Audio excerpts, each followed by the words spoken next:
Shabbat Shalom a você que está aí nos ouvindo, nos assistindo. E hoje eu estou muito feliz, porque há 23 anos atrás, havia só 2 anos que eu havia fundado o Ministério Ensinante Sião, e ali na Rua Funchal, era 1998, 1 ano de Rádio Sião, 2 anos de ministério, quando eu fui assim, resolvi, buscando de Hashem, estudar sobre as festas bíblicas. E passou a ser meu primeiro livro que eu escrevi dentro dessa visão, que é a pessoa do Messias nas festas bíblicas, e essa revelação, há 23 anos, a cada ano, ela vem sendo acrescentada. Então, o que você vai ouvir aqui hoje é algo inédito, é algo que, se a outra pessoa vai vir a ministrar isso, Baruch Hashem, amém, mas é uma palavra que eu não conheço, nunca li, nunca vi ninguém falando sobre o que eu vou falar hoje. E hoje eu vou dar um enfoque em Levítico 21, que é a palavra parashá emor, quer dizer fala, e nós vamos falar com muita autoridade, uma palavra que vai transformar a sua vida, que vai trazer esperança, uma palavra que vai trazer um renovo, que vai trazer a paz. Nós precisamos, a hora que a gente entende o tempo que nós estamos vivendo, você vive mais em paz.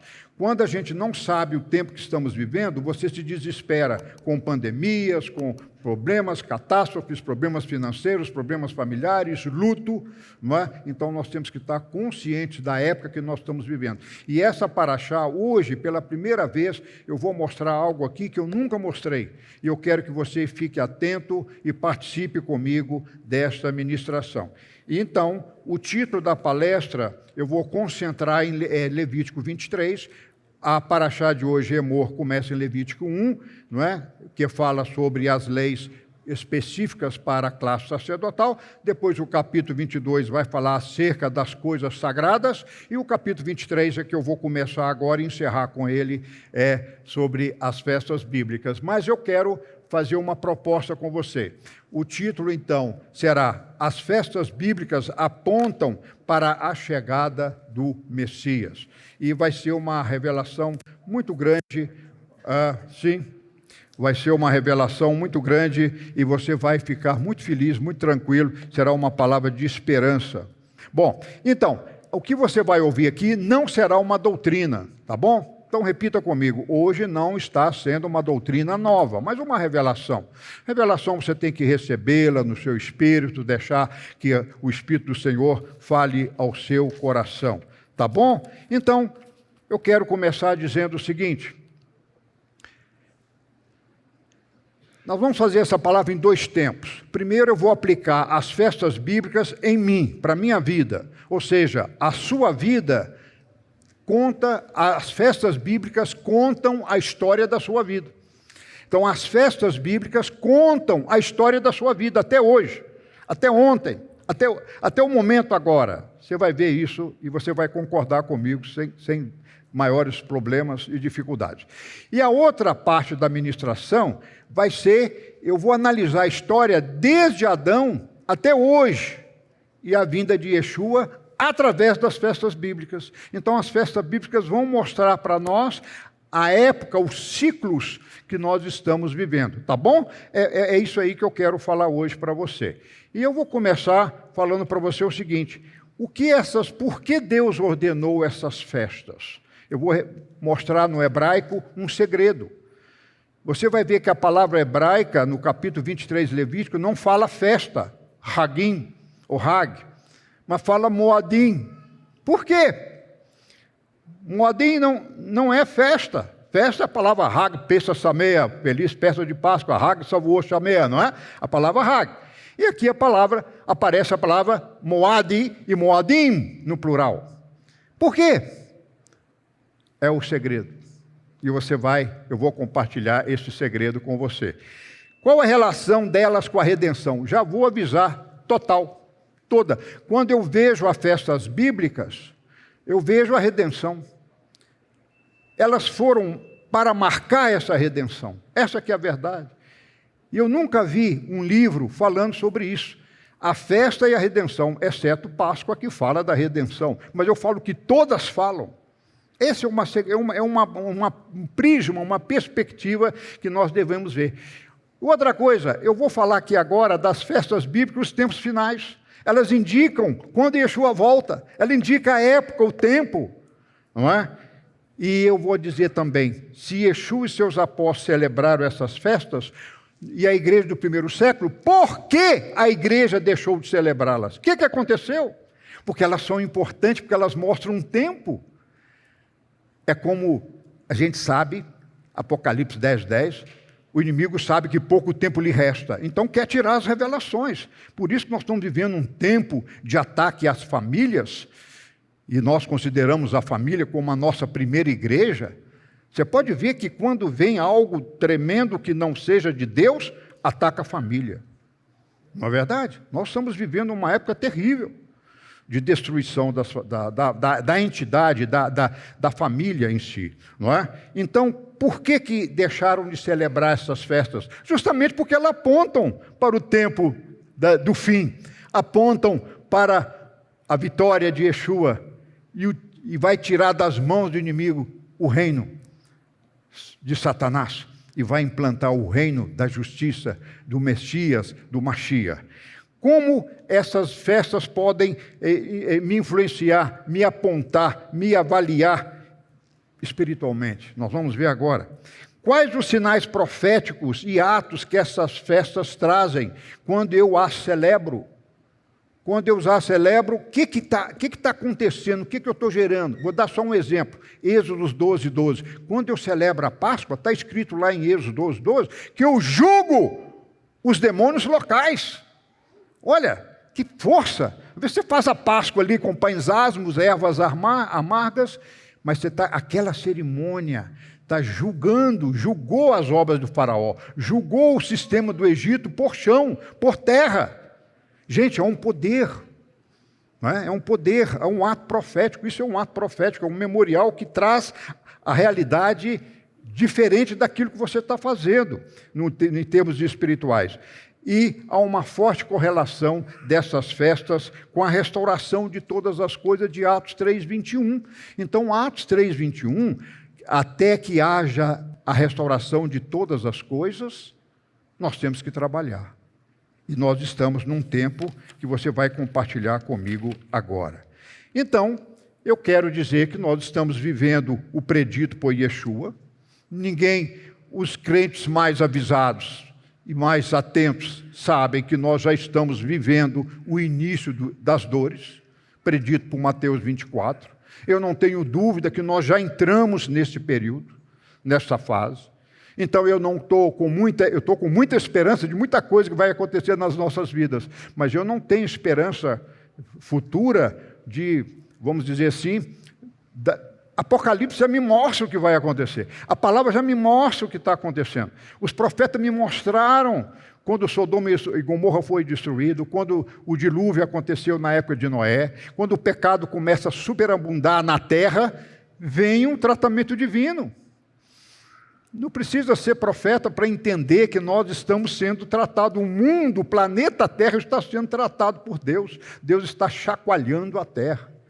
E qual é o propósito de Deus? Castigar? Não, salvar, arrebanhar, aumentar os adeptos, os crentes, aqueles adoradores que o adorarão em espírito e em verdade. Então, eu quero falar para você que nós entendemos, eu entendo que quando eu estudo as festas bíblicas, eu estou estudando a história de Israel, a história da sua própria vida, a história da igreja e a história da humanidade. Eu 23 anos pensando nisso. As festas bíblicas estão mostrando a história da humanidade. E muita gente acha que, tem crente ainda que nem conhece o que é festa bíblica, acha que é coisa de judeu. São as festas judaicas. Não, são as festas do Senhor. E agora eu quero dizer para você que Levítico 23 começa com a seguinte frase. Você pode pegar, quem tem a Tanar aí, pode acompanhar no hebraico, não é? Aqui, vai daber Adonai el Moshe lemor, não é? El Binei Israel, Vaiomer Elohim, Moadim. Olha aqui, Moadi ou Moadei, né? Pode ter um ezinho aqui na grafia vocálica, Moadei ou Moadai, Moadi. Então, traduzindo, e falou Adonai a Moisés, dizendo, fala aos filhos de Israel e lhe dirás, os encontros festivos de Adonai. Olha aqui, Moadi Adonai. Olha aqui, Moadi Adonai, não falou Hag, não falou festa, falou encontros festivos. Então, vamos analisar a palavra Moad, não é? E aí ele fala, para que proclameis a eles santas convocações, as minhas épocas determinadas. As minhas épocas determinadas. E você vê aqui novamente, aqui já é outra frase, né? Aqui é para guardar o Shabat. Aqui termina aqui a frase. Então, para que as convocações, as minhas épocas determinadas. Então, a palavra Moadi, não é? De Moadim, são tempos determinados. A palavra Moadi, ou Moadim, é uma palavra em hebraico moderno. Hoje, se você chegar em Israel e falar Moadim, agora lá, eles vão entender prazos. Você vai comprar a prazo, né? Eu quero comprar Moad, eu quero comprar a prazo, eu não quero pagar à vista, eu quero pagar num tempo, eu quero liquidar isso, entendeu? Aqui está o segredo de entender as festas bíblicas. Não é uma festa de festa, é uma festa de prazo. A palavra prazo, Moadim, é um tempo e lugar. Então, as festas, você só pode entendê-las se você entender o tempo e o lugar que você está fazendo, que você está vivendo. É prazo. Prazo o que é? É um tempo estabelecido para liquidar algo, não é isso? Eu vou te dar um prazo para você casar, eu vou te dar um prazo para você arrumar um emprego, eu vou te dar um prazo para você converter. É prazo, a palavra é Moad, Moadim, no plural, prazo. E isso a Bíblia traduz épocas determinadas, justamente prazo. O que é prazo? É uma época determinada. Gente, isso é fantástico. Isso muda totalmente, até para os judeus, que por acaso vão ouvir essa palavra, estão me ouvindo. Essa é uma revelação que eu não sei se eles têm. Não sei. Mas é uma revelação muito profunda, porque não é festa. E eu vou te mostrar isso em Êxodo capítulo 3. E no capítulo 5, verso 1, quando Faraó tem o coração endurecido e não deixa o povo hebreu partir, o que Moisés fala? Faraó pergunta, por que você quer ir embora? E Moisés responde no versículo Êxodo 5, 1, é porque eu quero celebrar uma festa. O Faraó, repete, você quer ir embora para celebrar festa? No capítulo 3, fala que eu quero oferecer sacrifício. Sacrifício significa expiação, arrependimento. Foi a primeira vez que o Faraó pergunta a Moisés, no capítulo 3, ele fala, não, eu quero oferecer sacrifício ao meu Deus. E sacrifício é expiação pelos pecados. Então, para entender festas bíblicas, tem que ter essa palavra, techuvá, arrependimento, tá? Sacrifício, expiação. Sacrifício aí não é sacrificar animal, não. É, sim, mas de expiar os pecados. E no capítulo 5, ele dá a dica. Quando você se arrepende, preste atenção aqui agora. Quando você se arrepende e volta para Deus, a techuvá, volta para Deus, entrega a sua vida a Deus, entrega a sua vida sob obediência divina, pela fé, aí sim Deus recebe o Moadim, a sua festa. Aí no Êxodo capítulo 5, verso 1 fala, aí Moisés fala, olha, para falar a verdade, eu quero celebrar uma festa no deserto. Mas, na verdade, ele tinha falado primeiro, no capítulo 3, sacrifício. Depois, festa. Mas essa festa que foi usada aí, não é a palavra Hag, é a palavra, eu quero fazer um encontro festivo com o meu povo. Quando você se arrepende, algo fantástico vai acontecer. E aí eu quero te dizer que essa palavra Moadim, ela vai atestar para um prazo, para uma época, para um ciclo, para um tempo. Vocês conseguem entender isso? Então não é uma festa, porque a palavra Hag em hebraico significa celebração. Então eu vou celebrar meu aniversário, Yom Huleh de Sameia, feliz dia de aniversário. Então é o Hag, é a festa de celebrar. Agora, Moadim é prazo, é uma época e um tempo que você vai fazer algo para Deus. E essa coisa que você vai fazer, essa reunião, é festiva. Daí que vem o caráter de festas bíblicas. Deu para entender? Quem está entendendo, diga amém.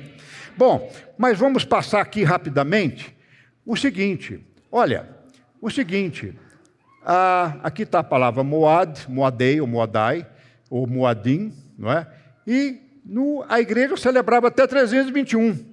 Quando o concílio de Nicéia separa de Israel, tira a língua hebraica, tira o Antigo Testamento, não é? Se declara o Israel de Deus. O bispo Justino diz, somos agora o Israel de Deus. Em outras palavras, Deus rejeitou Israel. Nós agora somos, aí que nasce a teologia da substituição, a igreja como substituta de Israel, não é? Isso foi no concílio de Nicéia. Depois, em 364, veio o concílio de Laodiceia, onde proíbe celebrar a Páscoa. Por que a Páscoa? Todas as festas, preste atenção, estão amarradas na Páscoa. Capítulo 23, Levítico vai mostrar isso. 2 dias depois da Páscoa, pães asmos. 7 dias depois da Páscoa, bicurim, premissas. 7 meses depois da 50 dias, 49 dias, né? 47, 7 vezes 7, 49. No 50º dia, depois da Páscoa, Pentecoste, Shavuot. 7 meses depois da Páscoa, Rosh Hashanah. Depois você pega o 10º dia, Yom Kippur, soma mais 7, vai dar 21. 7 mais 7 mais 7, 21. No dia 21, tabernáculos. 7, 7, 7. Deus não está falando ao seu coração, não? Então está tudo amarrado ali. Então, olha o que eles fizeram. Concílio de Laodiceia, tira a Páscoa, porque tirava todas as festas. Tá? Mas aí deixaram o sábado para trás. Esqueceram do sábado. E o sábado está dentro do contexto das festas bíblicas. Então, sábado também é um prazo, é um tempo. Quando você celebra o Shabat, Deus está te dando um prazo. Pensa nisso. Você vai entender daqui a pouco. E aí, quando foi no ano 590, o Papa Gregório baixa uma bula, dizendo o seguinte: se tiver algum cristão celebrando o Shabat, que ele seja cúmplice da morte de Cristo. Bom, aí o sábado foi-se embora na memória dos cristãos. É quando a gente começa tudo agora, nessa época de restauração, você está vendo que tudo isso está voltando com muita força. E agora precisa você entender com mais força ainda. Então, o meu livro escrito em 98, e aqui está 99, não, 98, A Pessoa do Messias nas Festas Bíblicas, você pode adquirir na loja ensinandosião.org.br/loja, e lá você vai dar, porque eu não vou falar e já vou passar por finalmente, tá bom? Ok? Então, para casa, adquirir o livro, se você não tem, e ler o livro inteiro sobre as festas bíblicas, escrito há 23 anos atrás. Muito bom. Vamos lá. Então, agora vamos passar para a revelação. Vamos lá. As festas estão conectadas com a história de Israel, com a redenção de Israel, com a história da sua vida, eu vou falar agora, está conectada com a história da igreja e está conectada com a história da humanidade. Então você vai ver esse resumo todo agora em 50 minutos. Então fique aí vendo. Vamos falar, eu não quero falar das festas históricas de Israel, eu quero falar a história da sua vida, tá bom? A história da sua vida. Você quer saber a verdade? A minha história começou no dia 23 de agosto de 1987, quando eu me rendi ao Senhor Jesus Cristo. Quando eu me rendi a Yeshua, ali começou a minha história. Ali começou o meu tempo de contar como servo. Ali os meus pecados foram apagados. Ali eu deixei a prática do pecado. Ali eu nasci de novo, você entende? Então, eu vivia onde? Nas trevas. Até meus 34 anos, trevas. Aí no ponto zero, na minha opinião, do Marcelo, começa a sua história. Porque a sua história sem Deus, você já sabe o final, condenação eterna. Pô, não quero. Eu quero saber, Deus, Hebreus 11 fala que Deus é galardoador aos seus filhos, Ele quer o melhor para os seus filhos. Diga, Deus quer o melhor para os seus filhos. Esse é o meu Deus.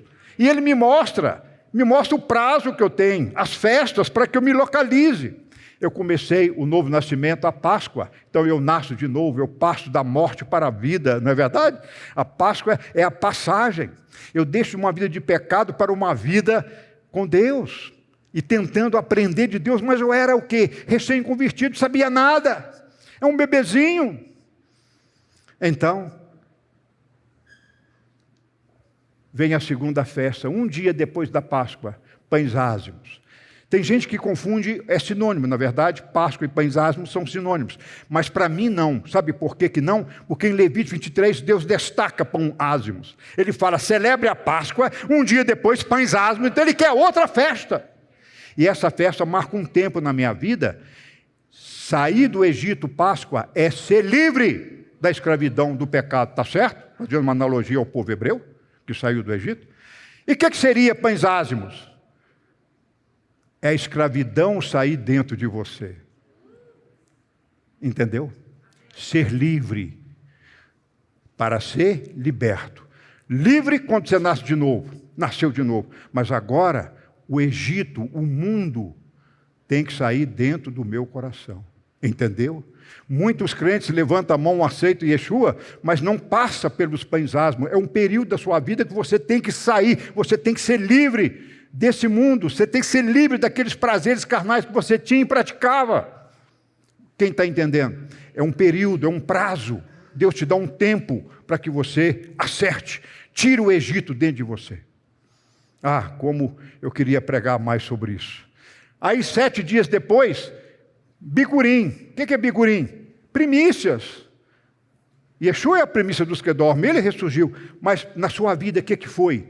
Os primeiros frutos de arrependimento. Eu já sou livre, agora eu estou liberto, não é? O Egito não está mais dentro de mim, as coisas do mundo, mas agora que deu os seus frutos.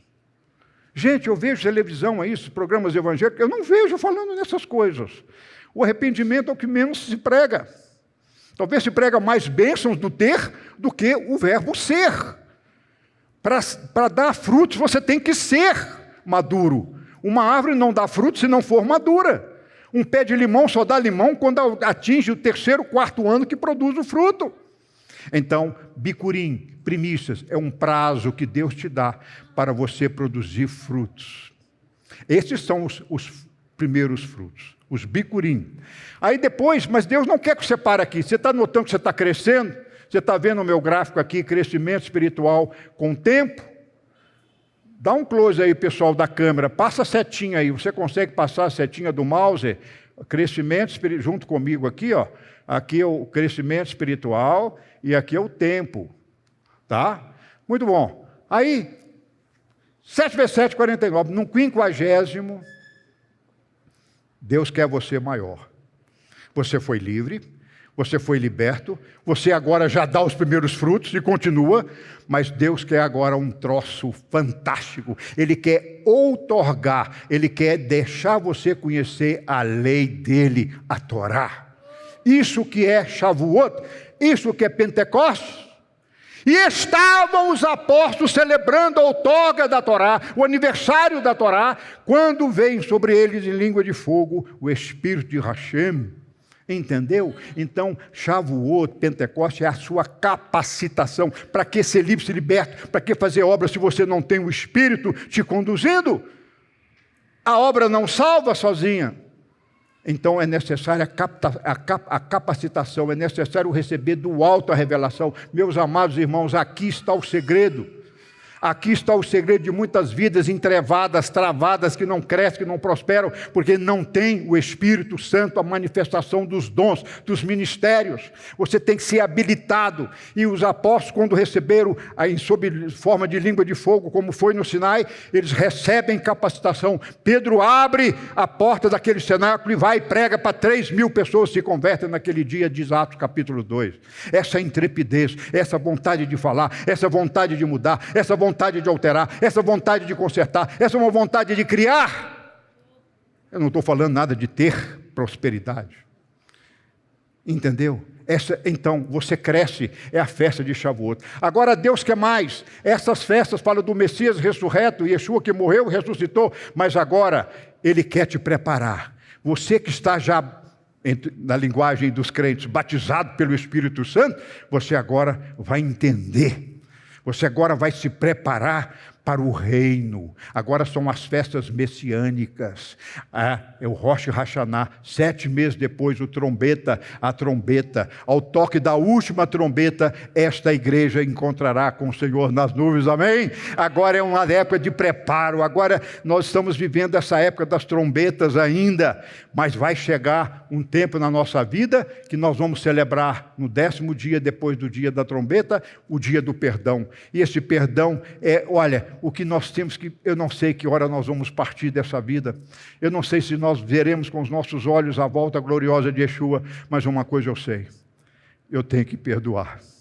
E Deus põe uma festa, um moadi, um prazo. Ele te dá um prazo para você zerar tudo. Você não pode ter ressentimento de ninguém, você não pode ter lembrança ruim de ninguém, você não pode reter ninguém, você não pode segurar ninguém. Você é livre e liberto para soltar, para doar, para amar. E não há amor se não há falta de perdão, se não há o ato de perdoar. Não há amor se você não perdoa. Que amor é esse? Se eu estou aqui porque Deus me perdoa os meus pecados. Ele pagou um preço por mim, pagou um preço por você. Entende isso? Entende isso? Aí é o dia do perdão.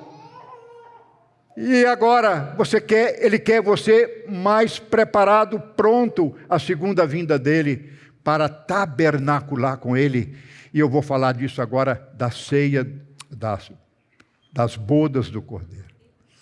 Na minha revelação, Marcelo, não é nova doutrina, Yeshua vai voltar entre o dia do perdão e a festa de tabernáculo. Te dou até o mês. Meados de setembro, início de outubro. De que ano eu não sei.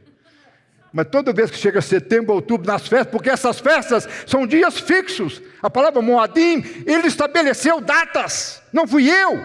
Deus estabeleceu, preste atenção, porque essas são as minhas Moadim, são os meus encontros festivos.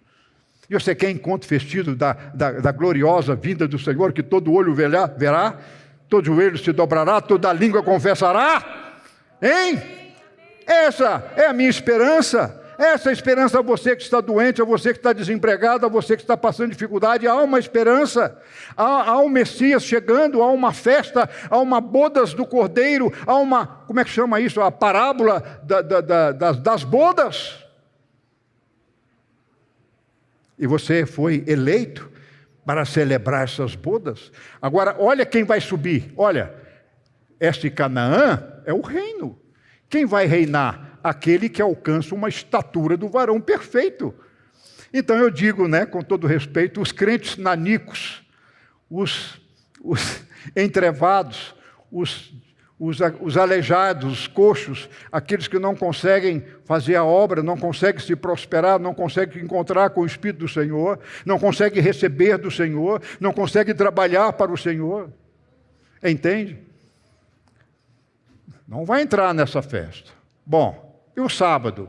O sábado é a primeira festa.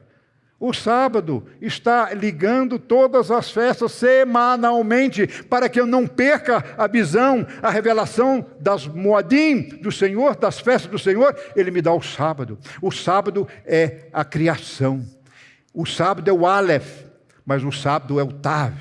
O sábado é o Alfa, mas o sábado é o Ômega. O sábado, Mateus 12:8, é Yeshua, o Senhor do Shabat. Então, o que está fazendo? Tudo isso mostrando para Yeshua, Ele te liberta, Ele te põe livre, Ele te liberta, Ele te põe os primeiros frutos, Ele te batiza pelo Espírito Santo, Ele te prepara para subir, Ele te dá um dia especial, coletivamente, para você interceder pelos outros, e Ele vai te buscar. E Ele vai celebrar por 7 dias de tabernáculo as bodas do Cordeiro, que vão durar 7 dias, e no 8º dia, como chama o 8º dia de tabernáculos? Rápido. Simchat Torá, alegria da Torá. Quem é a Torá? O próprio Yeshua, a palavra que se fez carne e tabernaculou, habitou entre nós. Quem está entendendo a revelação, diga amém, pelo amor de Deus. Me dá um pouquinho para mim aqui, porque o ministrador depende de você receber. Se você recebe assim, vou falar para você que está me assistindo aí da televisão, obrigado porque você está ligado, obrigado que você está me ouvindo, obrigado que você está entendendo. E o Espírito vai falar com você agora. Vamos encerrar. Eu falei que as festas vão falar da história da humanidade, e agora eu vou te mostrar essa história, tá bom? Eu mostrei as festas na sua vida, a história da sua vida nas festas. Agora eu vou falar a história da humanidade, está entendendo? Como a palavra Moadim é prazo, tempo e lugar, eu vi que desde quando Adão pecou, até a vinda de Yeshua, no Sinai, a partir dali Deus manda celebrar as festas, está certo? E vai celebrando. Aí quando chega em Páscoa, o que Yeshua fez? A última ceia. E a ceia era a festa de Páscoa. Ele estava celebrando a Páscoa. Quando ele pega o terceiro cálice e dá a bênção daquele cálice, daquele vinho, ele estava dando a Páscoa. Quando ele pega os pães asmos e fala, isso é o meu corpo que é dado por vós, ele estava pegando o pão da Páscoa. Então, esse tempo nós vivemos. A Páscoa para a humanidade é Yeshua. Foi a celebração dele. Depois, os pães ázimos. Yeshua viveu nessa terra sem pecado. Sem fermento é sem pecado. Quem não teve pecado? Yeshua. Por isso eu creio que ele é o Mashiach. Viveu sem pecado, sem fermento. Então, o período que ele esteve aqui, ele celebrou a Páscoa, ele foi o pão sem fermento. Ele foi o pão dos céus, como os profetas dizem, como Davi falou. Ele era o pão dado dos céus, ele era o maná dos céus. Então, ele viveu sem pecado. Então, essa parte dos pães asmos também é a obra da cruz. É João 3,3. Aquele que nasce de novo passa da morte para a vida. Que Deus amou o mundo de tal maneira que deu seu próprio Filho para que todo aquele que nele crê não pereça, mas tenha vida eterna. É isso. É a obra da salvação, é a obra da redenção. Então, isso já passou também. Hoje, a cada minuto, alguém pode ser salvo se crer nessa palavra. Amém? Muito bom. Bicurim. A Bíblia fala quem é bicurim. Primeiros frutos. Quem é a primícia dos que dormem? Quem é? Yeshua. Então, quando Yeshua ressuscitou, ele foi a primícia. Ninguém tinha ressuscitado desde Adão. Ele foi o primeiro que ressuscitou. Por isso que ele é primícias. Por isso que Paulo fala que ele é a primícia dos que dormem. Estão me entendendo? Estão me entendendo? Estão me entendendo? Diga amém. Então, e nele, o que é o batismo? Na morte, na semelhança da morte dele e na semelhança da sua ressurreição, eu te batizo em nome dele. É isso, é a entrada, é dar o novo nascimento, é permitir que a pessoa seja reabilitado para viver nesse planeta Terra. Já vivemos. O que foi Pentecoste? Vivemos também Pentecoste. Na minha opinião, quando Atos capítulo 2, que é o Joel capítulo 2, os apóstolos recebem num cenáculo a qualificação pelo Espírito Santo de Deus, nasce ali a igreja propriamente dita, no neotestamentária, certo? Porque a palavra Kehilá já aparece no Sinai. Então a palavra igreja, a primeira vez que aparece na Bíblia, não é em Atos do capítulo 2, é no Sinai, quando Deus convoca o seu povo, ali chama de Kahal. Agora, essa Kahal recebe a qualificação do Espírito Santo de Deus e a igreja começa a decolar. Olha que bênção! A igreja nasce no mundo assim, em Pentecostes, com essa força, né? Nasce, que eu falo no sentido de propagar as boas novas, abençoar o Evangelho. Mas, ela saiu de Israel. E quando ela sai de Israel, o que aconteceu? Saiu porque o imperador Tito expulsou os judeus no ano 70. Saiu porque o Adriano, no ano 132, mudou o nome de Israel para Palestina e mudou o nome de Jerusalém para a capital do sol, Hélia Capitolina. E o judeu entrou em diáspora. E aí os cristãos do primeiro século, do segundo século, se encontram no terceiro século. Tanto assim que o concílio de Nicéia, em Roma, foi para estabelecer isso. Aliás, em Nicéia, foi para estabelecer a igreja de Roma. Preste atenção, tá? Preste atenção, que é minha ideia, eu quero compartilhar dessa revelação para você. Se você não concordar, não tem problema nenhum, mas eu vou compartilhar. Para mim, enquanto a igreja não voltar para Jerusalém, ela está parada. Para mim, na minha opinião, a igreja, quando saiu de Jerusalém, parou. Porque entraram os dogmas, tiraram a língua, tiraram as festas, tiraram o Shabat, tiraram a redenção. E começaram a pregar um evangelho em partes. Começaram a pegar parte da Betsorá, parte do evangelho, Torá nem pensar. Se alguém na época da Inquisição, da Idade Média, da Idade Moderna, tivesse um livro da Torá em casa, estava na fogueira. Então vocês estão vendo que eu estou falando de uma história. E aí eu vou dizer para você que, na minha opinião, a igreja de Atos parou ali. E agora Deus é como se Deus está esperando um prazo, Moadim, festa, para você voltar a Jerusalém e consumar, porque Yeshua não volta para a Alemanha, Yeshua não volta para Belo Horizonte, Yeshua volta para Jerusalém, para Jerusalém. Então a igreja tem que voltar seus olhares, sua atenção para... Entendeu a visão da restauração? Quem está entendendo? Vamos lá, segura firme aí. Aí eu falo, mas o que aconteceu de Atos dos Apóstolos até hoje? Ou de ano 321 de Roma, lá em Niceia, até hoje? Primeira fase. A igreja fica estagnada, na minha opinião, até 1550. Do ano 321 até 1550 ficou estagnada. Criou-se dogmas, os concílios, criou-se a missa, criou-se o culto a Maria. Estão criando, eu não estou querendo julgar que isso é errado. Tá? Eu não estou dizendo isso, eu não estou aqui como juiz da história. Eu estou como analista da história, que em 1550, um antissemita chamado Lutero, ele era antissemita, escreveu 70 sermões contra Israel, contra os judeus, mas ele entendeu uma coisa que até então a igreja não tinha entendido plenamente. O justo viverá pela fé, certo? E ele sai de Roma. Ele faz a independência da igreja de Roma. Pelo menos ele teve boa intenção, embora Roma nunca saiu dentro dele, na minha opinião pessoal. É aquele negócio, é livre, mas tem que ser liberto. Lutero, por mais erro que tenha tido, ele foi o que marcou essa época. Concorda comigo? Então a igreja é a reforma protestante. Essa reforma é importante, eu quero que você veja essa reforma, não com os olhos de crítica, não de olhos de soberba quanto ao catolicismo. Os católicos que estão me ouvindo agora, por favor, eu não estou falando mal de você, eu não estou julgando a sua fé, eu não estou fazendo nada disso, eu estou simplesmente mostrando a história.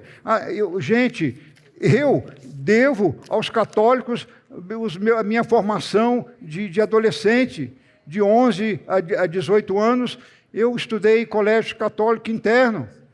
Louvado seja, com os padres holandeses, louvado seja minha gratidão eterna a esse período que eu fui um seminarista católico. Eu não posso vomitar no prato que eu comi. Eles me ensinaram coisas fantásticas, eles me ensinaram Bíblia. Eu fazia a prova da Bíblia. Não quer dizer que eu tinha o entendimento que eu tenho hoje, mas que eu fazia. Chamava aula de religião. Você deve ter tido também aula de religião. Então, a igreja precisa entrar numa outra fase. Na minha opinião, qual fase foi? A reforma protestante, as igrejas tradicionais começaram a pregar arrependimento e novo nascimento. Esta foi a grande ponto da reforma, pregar arrependimento. Não simplesmente, mas um arrependimento de mudança de vida, entende? De novo nascimento. Ninguém se falava nisso. Eu, da minha época de seminário, eu não me lembro nenhuma pregação dos 7 anos que eu vivi dentro de convento, eu não me lembro de falar em novo nascimento. Eu via falar de religião, de história, mas não de novo nascimento, que é possível ser liberto, é possível ser curado, é possível isso, aquilo, entendeu? Estão me entendendo? Então, esse novo... É claro que tinha padres maravilhosos que nasceram de novo. Eu conheci padres que nasceram de novo, eram verdadeiros crentes. Eu já vi isso. Mas eu falo assim, a igreja como sistema não tinha isso como padrão. E aí passa a ter na reforma. Depois veio, no século XVII, no século XVIII, aparece pelo menos 3 ou 4 grandes homens. Todos eles erraram. Erraram muito. Wesley, Wesley era um grande evangelista. Ele fala, eu não posso estar dentro de uma igreja, isso aqui tem que ir para o pobre, para o rico, para o fazendeiro, para o empregado da zona rural. E o Wesley leva, não é, essa força do evangelho vivo, fora do templo, entendeu? Fora das igrejas de concreto. Depois aparece o Moody. Claro que o Moody foi, Dwight Moody, foi um sujeito incrível que teve revelação desse evangelho pleno, de ser pregado em todos os países da terra. Aí nascem os movimentos missionários, não é? Foi muita força que Moody deu. Moody funda escolas. Ele fundou escola bíblica, até hoje tem, de Moody, que Moody fundou. Isso foi bom, não foi não? Mas ele era dispensacionalista, ele era pré-tribulacionista. Não interessa. Interessa que ele foi um homem do tempo dele. E ele fundou escolas. A palavra tem que ser conhecida através de ensino. E começou a fundar escolas. Tá certo? Depois veio o Darby. John Nelson Darby. Foi um inglês. Tá certo que ele que criou a dispensação da graça e da lei. Ele que criou o pré-tribulacionismo, baseado nas irmãs, da irmã MacDonald, não é, que criou o arrebatamento imediato. Está certo que Darby pegou carona nisso tudo, mas ele foi um grande homem. Sem dúvida que foi. Mas ele errou. Errou, mas graças a ele que houve uma expansão dos irmãos de Plymouth, nos Estados Unidos. É dele que veio Scofield. Você tem até hoje a Bíblia aí, Scofield. Foi filho, fruto dos irmãos de Plymouth. Entendeu? Então foi válido. Claro que é válido.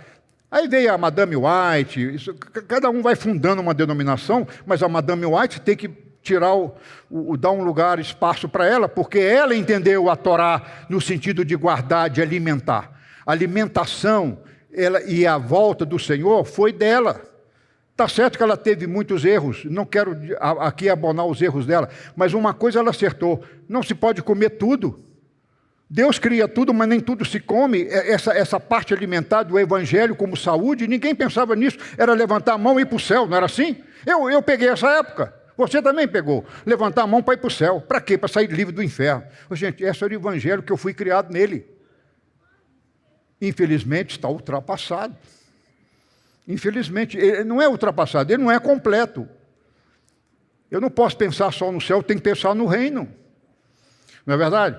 Bom, e aí vem a segunda fase, na minha opinião, a partir de 1900, os pentecostais. Os primeiros frutos de mudança nascem as igrejas pentecostais. Por exemplo, a própria Assembleia de Deus começa em 1907 e ela se estabiliza, se organiza em 1918. Então as igrejas pentecostais foram uma bênção. Receber os dons, falar em línguas, ser curado, ser liberto de demônios. Irmãos, imagina você atrás de um altar, celebrando de costa para o povo. Que diferença quando agora eu imponho as mãos em vocês e liberto você de uma enfermidade, liberto você de uma doença, liberto você de um pecado.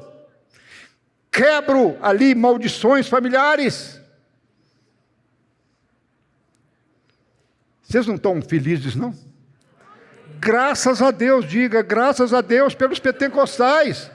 Porque foi um tempo, eu chamo de segunda fase. Mas vamos passar. Eu quero a terceira fase. Em 1947. Olha que eu estou na... Que fase que eu estou? Eu estou em Pentecostes. Em 1947, o que acontece? Isaías 66, pode uma nação nascer num só dia? Isaías 66, 8, nasceu Israel. Theodor Herzl, em 1890, há 50 anos antes, ele vê um Estado de Israel.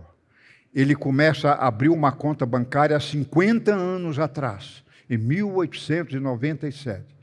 Na Suíça, ele começa a falar, temos que voltar para a nossa terra. Aqui não é o nosso lugar. Deus tem uma terra, Deus tem um povo. Se nós somos o povo, tem uma terra. E aí começa a angariar fundos, e em 1947, no domínio britânico, Jerusalém passou por 7 impérios.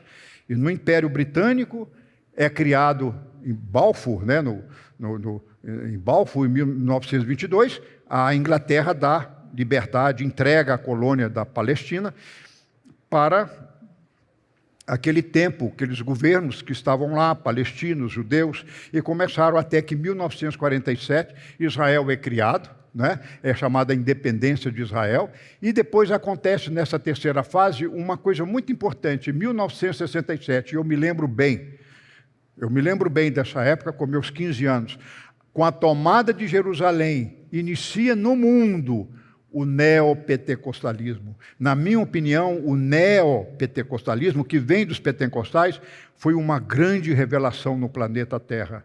E em 67, cumpriu-se um reavivamento carismático. O movimento católico passou a ser carismático, passou a missa ser celebrada de frente para o povo, passou a participação do povo. Gente, foi uma coisa tremenda. Eu me lembro dessa época.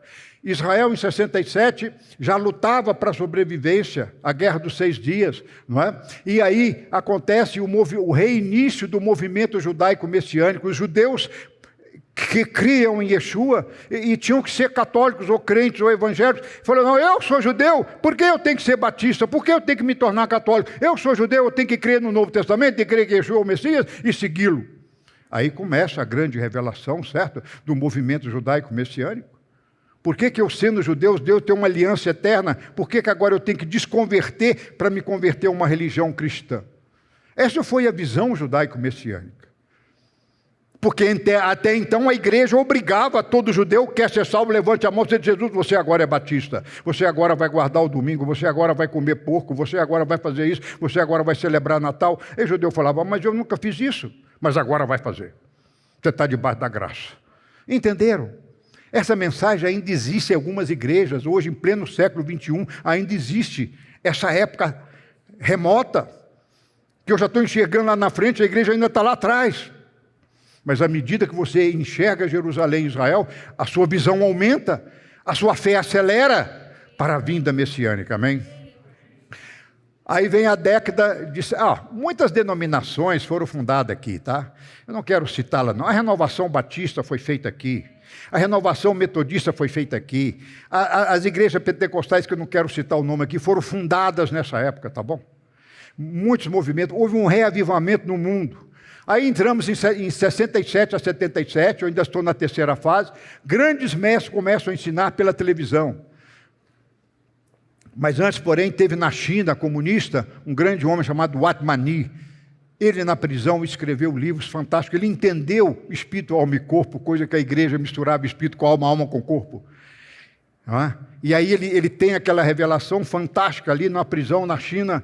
E logo depois aparece Billy Graham, Reinhard Bonke, alemão. Eu assisti ele aqui em Belo Horizonte. Reinhard Bonke, grande evangelista da África, grande evangelista da Europa. Esses grandes homens como Billy Graham, foi uma época marcante, e outros, né? Aí entra a década de 80 a 87. Por acaso eu converti em 87, eu posso falar isso como se fosse hoje. Foi uma época do Jimmy Swaggart, foi uma época do Full Gospel da Adonep, foi uma época do Kenneth Reagan, foi uma época do Oral Roberts. Era bobão demais, a gente entrava naqueles hotéis e falava, e os casamentos eram reavivados, eram consertados, o poder de Deus naqueles jantares. Saímos das igrejas, fomos para os hotéis, fomos para os jantares, fomos para os encontros, e o poder de Deus se manifestava. Foi uma época gloriosa. Aí, eu posso falar aqui, o surgimento das comunidades evangélicas não existia, ou você era batista, ou era presbiteriano, anglicano, agora as comunidades, igrejas sem nome, e começou a aparecer manifestação e obra do Espírito. Você tem que entender a época que nós vivemos. Eu digo vivemos, que tem algo para você viver ainda. E aí eu vou começar a encerrar. Eu creio que em 1997, eu acho, tudo bem, 2007, o Ensinante Sião foi fundado em 97. Eu acho que nós entramos, deixamos a era de Pentecoste, o prazo, o Moadim, para entrar no período das trombetas. Eu acho, Marcelo, que nós estamos vivendo as trombetas. Por quê? Vou falar por quê. Os ministérios apostolares, a expansão, o anúncio da restauração total, ninguém falava em restauração, irmãos. Irmãos, ninguém falava essa palavra, restauração. E aí nós aparecemos com muita força, nós, não só eu, apareceu aí pastoras, não é? E renomadas, pessoas santas de Deus, fazendo um trabalho maravilhoso. Aí aparece o toque do chofar. A primeira festa que eu celebrei, toquei o chofar. Eu não sabia o que era isso, mas tem que tocar. Então era uma força que estava movendo o planeta, que era o início da restauração, a festa do chofar, o despertamento do movimento judaico-messiânico. Aí caímos na década, segunda fase dessa década do chofar, 2007 para frente. Nós estamos aqui, 2021, nós estamos vivendo o tempo do retorno às raízes judaicas. Estamos vivendo um tempo de saída do sistema greco-romano. Aparecem grandes homens como Joy Shulam, John Gars, Daniel Juster e tantos outros ministérios messiânicos, como a nossa própria federação, grandes ases do meio judaico-messiânico, trazendo a igreja de volta às suas raízes. Irmãos, eu enxergo isso, não é o José Shulam, eu enxergo um mover do Espírito Santo de Deus, trazendo a igreja. Olha que eu pessoalmente levei José Shulam a pregar nesse Brasil quase todo, e ninguém entendia nada. A gente pregava em 97, 98, 99, o ano 2000, a igreja estava acostumada com aquele pentecostalismo, de jogar paletó e cair, você lembra disso? E o povo estava esperando lá o Chula com um olho só, ninguém caía, mas saía de lá transformado. Espera aí, meu evangelho está incompleto. E nós soltamos o Ensinante Sião, uma revistinha amarelinha, você deve lembrar dessa revista. Essa revista salvou muita gente, essa revista caiu em pastores, caiu em denominação, não só nós, outros ministérios também. E para encerrar, a igreja começa a dar importância à Torá e Israel. Não foi nessa época? Nós mesmos aqui, 2007, nós estudamos a Torá desde 97, mas em 2007, para frente, nós assumimos o nosso Congresso da Restauração. Assumimos publicamente, não temos medo de falar mais. Irmãos, esse Marcelo já foi muito doido. Em 98 eu celebrei a Páscoa em Belo Horizonte, paguei do meu próprio bolso, outdoors, não sei se tem alguém daquela época aqui, e pus na cidade toda, venha celebrar a Páscoa conosco. Alugamos na Afonso Pena um teatro, e fizemos, Casa Nova, e fizemos lá a festa de Páscoa, com pães asmos e tudo. O povo falou, pois vamos sacrificar cordeiro aqui, esse povo é doido. Eu panfletei Belo Horizonte inteiro, depois fomos para o Minas Centro, e uma festa atrás da outra. Irmãos, foi um mover. Hoje me falam, por que você não faz? Passou a época. Hoje a época é outra, mas que nós estamos vivendo ainda agora a volta à Torá, a celebração das festas bíblicas. E agora eu vou apresentar para encerrar. Nós estamos sendo preparados para entrar no Moadim, no prazo de Yom Kippur. E esse prazo de Yom Kippur, sabe o que vai falar? Arrependimento. Arrependimento coletivo, e Deus já começou a chacoalhar o mundo. Eu vejo o Hashem chacoalhando o mundo, chamando a atenção. Vocês fazem? Vocês querem? Faz, resolve. Nós estamos vivendo dias difíceis, em termos de saúde, em termos de economia, o planeta Terra. Quem cria, quem não cria, quem é muçulmano, quem é católico, quem é evangélico, não interessa. Todos estão sofrendo, é ou não é? Todos nós conhecemos alguém, amigo seu, que morreu. E crente, me explica. Eu não explico, eu vejo e espero que Deus está preparando um povo muito forte. Eu não posso explicar porque vidas foram ceifadas. Não cabe a mim explicar. Cabe a mim tentar entender que Deus está nos levando, muitas vezes, eu vou encerrar, não porque Deus é mau, não porque Deus é um castigador, não, Ele é amor. Ele é amor. Às vezes Ele está chamando a sua atenção. E a palavra fala que muitos nessa época endurecerão mais o seu coração, como foi com Faraó. Foi ou não foi? Você está vendo isso também? Tem gente que está mais dura ainda com essa pandemia. Tem gente que cedeu. Ah, Senhor, me proteja, me guarde, eu não sou nada sem Ti. Eu mesmo sou um deles, estou aqui pela graça dele. Para encerrar, esta fase, o Yom Kippur, buscará a reconciliação com Israel sendo um só corpo. Efésios 2,19, judeus e gentios em Yeshua começarão a ser uma só família. Ambos, Israel e a igreja, entrarão em plenitude. Romanos 11. A plenitude dos gentios. Quando Israel for reenxertado e a plenitude dos gentios, que plenitude? Plenitude do enxerto. Plenitude do enxerto. A igreja precisa ser reenxertada nas próprias raízes, não nas raízes canadenses, americanas, japonesas, chinesas, shintoístas, não. Quem está entendendo? Vocês estão entendendo mesmo? Eu estou dando uma visão, agora nós estamos entrando num Moadim, num prazo, numa época, que já estamos começando Yom Kippur, onde o arrependimento será a nossa pregação principal, e também Israel, e a nossa plenitude, Romanos 11. Aí, Romanos 11, 26, e assim, olha, a palavra diz, e assim todo Israel será salvo. E de Sião virá o libertador. Então vamos ver a chegada do libertador. Aí, essa fase nós não estamos. Nós estamos sendo preparados numa fase que eu vou chamar de Yom Kippur, para a fase de tabernáculo, que é a fase final. Por acaso, não é tabernáculo a última festa? É ou não é? É a última festa. Então, tabernáculos é a celebração de tabernáculos, a boda do Cordeiro. Vai ser quando? 2000 e... Não sei.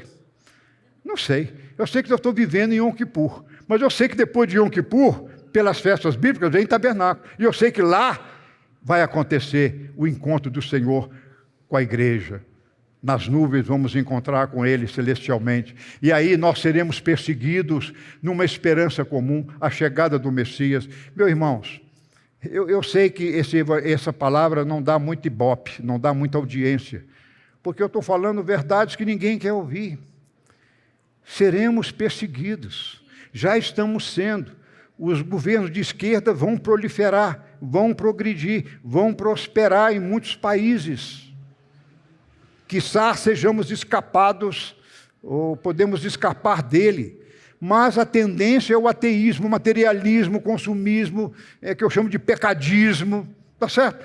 Faz o que você quer, o corpo é seu. Tá certo? Entendeu? Não existe família, não existe sexo, é bobagem, faz o que você quiser. Gente, na época de Noé, o homem não respeitava os animais, não respeitava nem as mulheres, nem a própria mãe. Gente, eu já vi a história. A gente tem olhos para ver Sodoma e Gomorra, para ver coisas. Há juízo chegando sobre a terra. Então, e vão perseguir aquele que traz esperança, não é? Aquele que espera no milênio, no reino. E aí, para encerrar, nós não estamos ainda nessa pandemia, para mim não é o quarto selo, tá? Já me perguntaram isso, não é a praga de Apocalipse, não é o quarto selo, mas nós estamos sendo preparados para enfrentar qualquer coisa que vai vir. Então vai vir aí os 7 selos, Apocalipse 6, Apocalipse 7, depois vai vir as 7 trombetas, Apocalipse 8, 9 e 11, depois vem o arrebatamento ao toque da última trombeta, não é? Apocalipse 11, 15, 1 Coríntios 15, 52, o toque da última trombeta, aí vai vir 2 Tessalonicenses 4, 13, aí sim, nós vamos escapar das taças da ira. Na opinião do senhor Marcelo, essa não tem jeito. Aliás, ninguém vai sobreviver dela, mas Deus vai nos guardar. Ele vai nos livrar, Ele tem nos livrado, Ele tem nos abençoado. Ele quer galardoar você, Ele tem o melhor para nós, eu tenho certeza absoluta, meu irmão. Então, é a palavra, eu vivo por ela, eu creio nela, eu sou abençoado por ela, eu sei que Ele é amor, eu sei que Ele me ama, eu sei que Ele te ama e eu sei que Ele quer o melhor para você. Esse é os olhos de esperança de dias melhores para os salvos, para aqueles que reinarão em glória, para aqueles que foram escolhidos, para aqueles que são sacerdotes reais, entendeu? Eu quero que você fique de pé. Eu ia vou prometer. Eu ia falar agora de Mateus 24, versículo por versículo. Olha, versículo 2, versículo 5, versículo 6, versículo 7. Aí vou mostrar o gráfico dos terremotos, está vendo aí? Ó? Como é que os terremotos têm crescido? Olha aqui, cada pontinho roxo é um tremor de terra que foi apurado. Isso só até 97, tá? Aqui, cada pontinho roxo são um terremoto. Então, vou voltar no gráfico lá para você ver. Olha lá o gráfico. No século XVI era pouquinho. Terremoto 17 de Lisboa, lembra? Século 17. Olha aqui, século 19. Agora é o século 20. Quantidade de terremoto. Será que Deus não está falando ao seu coração que Yeshua falou que os terremotos seriam multiplicados? Está entendendo? A gente pode ver a história com os olhos da salvação. E aí, eu ia falar, né, sobre a traição, sobre o ódio, não é? E o amor se esfriará sobre a terra, etc, etc. E aí, o sol vai escurecer, a lua de sangue. E você vai, calma. Vamos viver hoje. E eu quero agora abençoar a sua vida, dizendo que você foi chamado para a parábola da grande ceia. Você tem que estar presente na grande ceia. Essas grandes ceias você tem que estar vestido com as vestes nupciais. E essa é a nossa função. Não importa o que aconteça daqui para frente. Eu preciso estar vestido com as vestes nupciais. E por isso eu estou aqui para abençoar a sua vida. Por isso eu estou aqui nessa palavra para fortalecer você, para renovar você no Espírito, para renovar a sua esperança, para te dar uma fé genuína, porque nós precisamos dessa fé. Não é uma fé em Deus, é a fé de Deus. A fé dele tem que estar incorporada, encarnada em você. E aí eu quero orar por você agora, dizendo que você é a noiva do Cordeiro. Não é? Aí a Yeshua fala em Lucas 14, a parábola das bodas, e eu quero te abençoar. Eu quero que você seja participante dessa boda do Cordeiro e você é um sacerdote real, porque o Senhor está chegando, o Yaharit Ha'amin está chegando, e eu quero abençoar a sua vida. Em nome de Yeshua, em nome de Yeshua, em nome de Yeshua, entenda, porque quando nós entendemos o tempo que estamos vivendo, nós ficamos mais sóbrios, ficamos mais tranquilos, não é assim? Você já sabe o que vai acontecer, então não está te pegando de surpresa. E ele fala que te guardará. Ele fala que guardará o seu povo. Ele fala como as asas que guarda, uma galinha que guarda debaixo das asas os seus pintinhos. Assim Deus tem guardado a casa de Israel, tem guardado os crentes em Yeshua para a consumação, para a redenção, para a volta gloriosa dele. E aí o que está em jogo não é uma vida de 70, 80, 90, 100 anos, é uma eternidade. E para você está reservado nada menos, nada mais do que a boa escolha de entrar para a eternidade. Em nome de Yeshua, amém. Se você gostou e foi abençoado com esse estudo, inscreva-se em nosso canal do YouTube. Considere também ser um mantenedor do trabalho do Ensinando de Sião no Brasil, Israel e no mundo. Doações e contribuições podem ser feitas através do link na descrição desse vídeo. Um grande abraço e Shalom, Shalom.